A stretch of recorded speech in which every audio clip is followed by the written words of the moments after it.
आज हम करने लगे हैं वोगल्स अप्रोक्सीमेशन मेथड।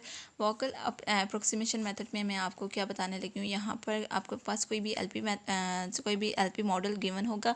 इसमें आपके पास क्या होगा, वोगल्स अप्रोक्सीमेशन मेथड कैसे आपने अप्लाई करना है। आपके पास सप्लाई होगी और डिमांड होगी।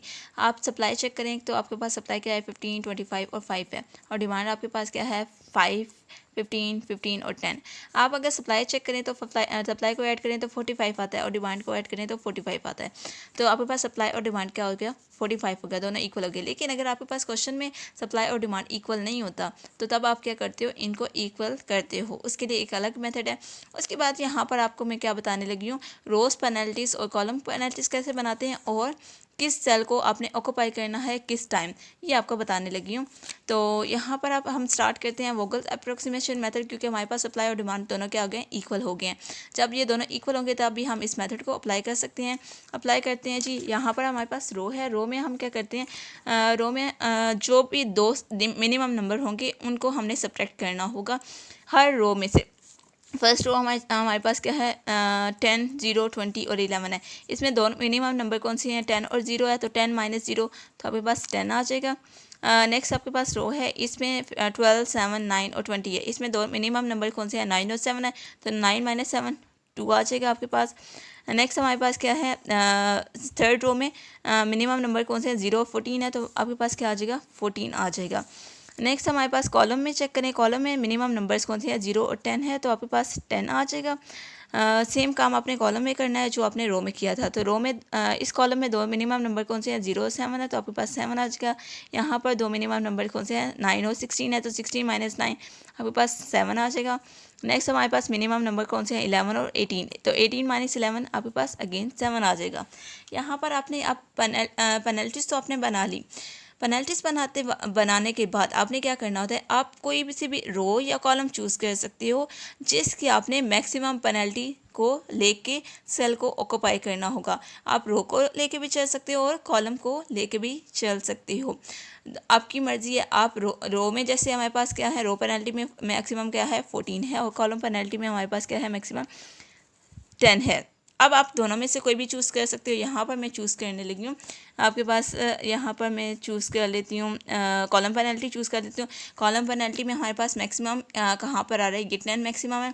इस कॉलम में अगर आप चेक करें तो इस कॉलम में जो मिनिमम नंबर होगा उस पे आप ऑक्यूपेशन करोगे, उस पे उस सेल को आप ऑक्यूपाई कर दोगे। तो मिनिमम यहाँ पर इस कॉलम में क्या है 0 है, तो यहाँ पर ऑक्यूपाई क्या हो जाएगा, देखिए यहाँ पर 5 है, और इसके अगर आप रो में चेक करें तो यहाँ पे 5 है, तो यहाँ पे कौन सा सेल ऑक्यूपाई हो जाएगा, 5 हो जाएगा।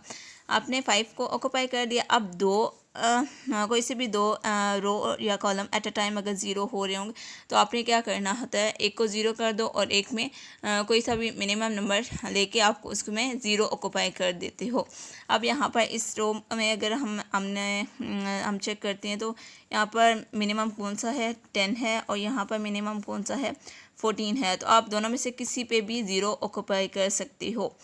जब भी कोई सी भी एक रो और एक कॉलम एट अ टाइम 0 हो रहे हो, जैसे यहाँ पर एट अ टाइम ये दोनों 0 हो रहे हैं, तो आप इसी कॉलम और इसी रो के कोई से भी एक मिनिमम नंबर ले सकते हो जिस पे आप 0 ऑक्यूपाई कर सकते हो। यहाँ पर मैं 14 पे ऑक्यूपाई कर देती हूँ 0, और ये आपके पास अब क्रॉस आउट हो गया, ये भी क्रॉस हो गया, ये दोनों क्या हो गए, क्रॉस हो गए हैं।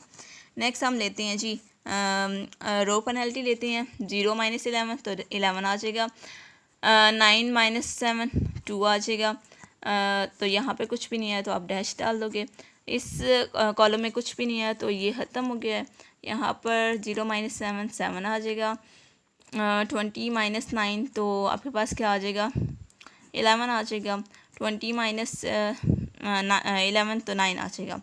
अब यहाँ पर हम रो पेनल्टीज़ को अगर आपने लेके चलना है तो जस्ट आपने उसी को लेके चलना है। फिर आप कॉलम पेनल्टी को मैं लेके चल रही हूँ तो आपने सिर्फ कॉलम पेनल्टी को लेके चलना है, रो पे नहीं जाना। फिर आपने एक ही चीज़ को लेके चलना है। अब यहाँ पर कॉलम पेनल्टी में मैक्सिमम क्या है 11 है, तो इस कॉलम में अगर आप मूव करें तो 20 और 9 इन दोनों में से मिनिमम कौन है 9 है, तो ये 9 पे ऑक्यूपाई हो जाएगा सेल। 9 पे क्या ऑक्यूपाई होगा, यहाँ पे 15 है और यहाँ पे 25 है, तो आपके पास 15 ऑक्यूपाई हो जाएगा, और यहाँ पे क्या बचेगा 10 बच जाएगा। तो यहाँ पे ये 0 हो गया, तो ये सारा आपके पास बाकी जो रिमेनिंग है ये भी 0 हो जाएगा, ये कॉलम पूरा 0 हो जाएगा। अब अगेन चेक करते हैं, 0 माइनस 11 आ जाएगा, 7 माइनस 20 तो आपके पास क्या आ जाएगा, 13 आ जाएगा। तो ये तो पूरी रो ख़त्म हो चुकी है, तो इसकी जगह पे आप डैश डाल दोगे। नेक्स्ट आपके पास 0 माइनस 7 तो 7 आ जाएगा, ये कॉलम ख़त्म हो चुका है, ये कॉलम भी ख़त्म हो चुका है। यहाँ पर 20 माइनस 11 तो आपके पास 9 आ जाएगा। अब आप इस यहाँ पर मैक्सिमम पेनल्टी आ रही है, तो इस कॉलम को चूज़ करेंगे। यहाँ पर मिनिमम कौन सा है, 20 और 11 में से आपके पास 11 मिनिमम है, तो 11 पे ऑक्यूपेशन होगी।